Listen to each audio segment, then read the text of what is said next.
we shall see about laws and the government. So, a rule of conduct established and enforced by the authority, legislation or custom of a given community, state or nation is called law. I'll repeat it.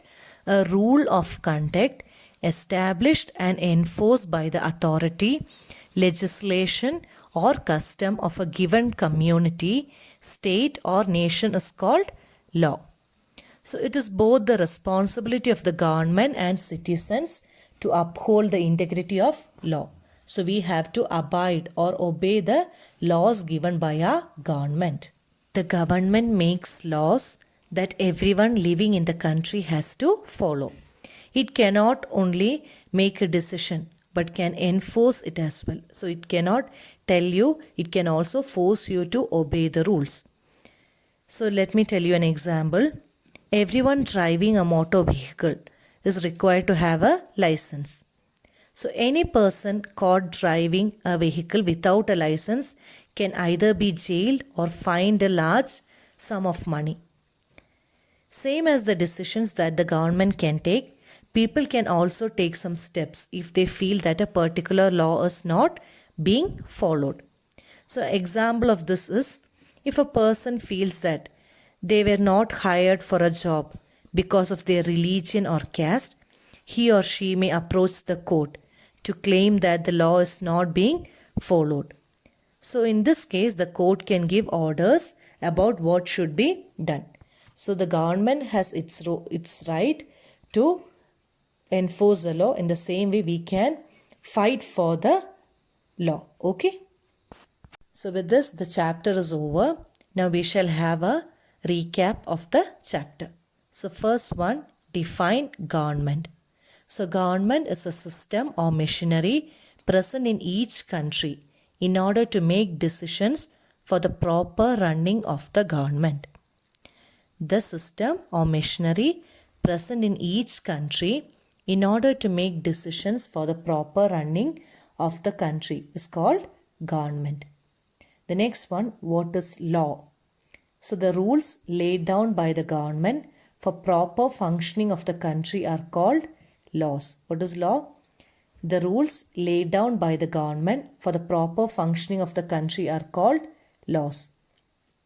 The next definition is democracy.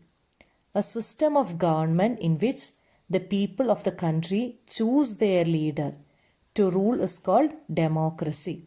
So when they choose their leader to rule them, it is called democracy.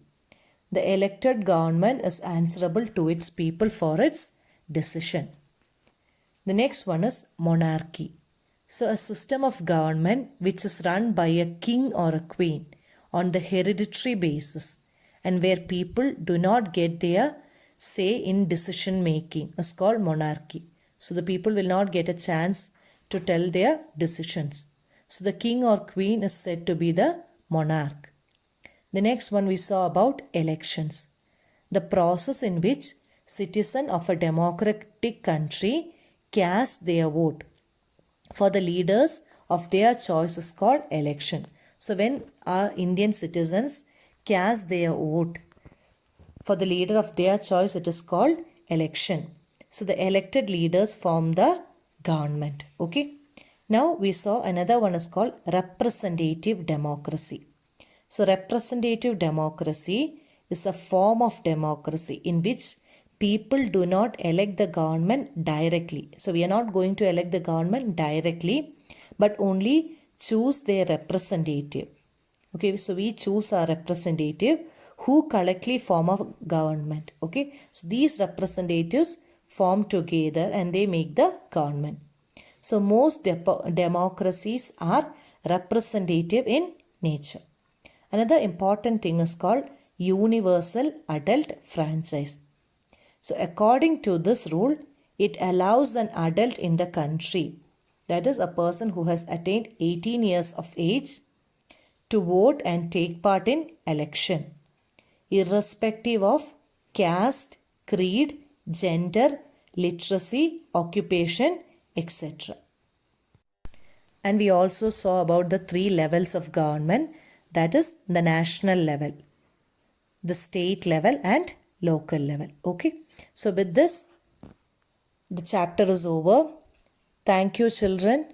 Take care, be safe and be happy.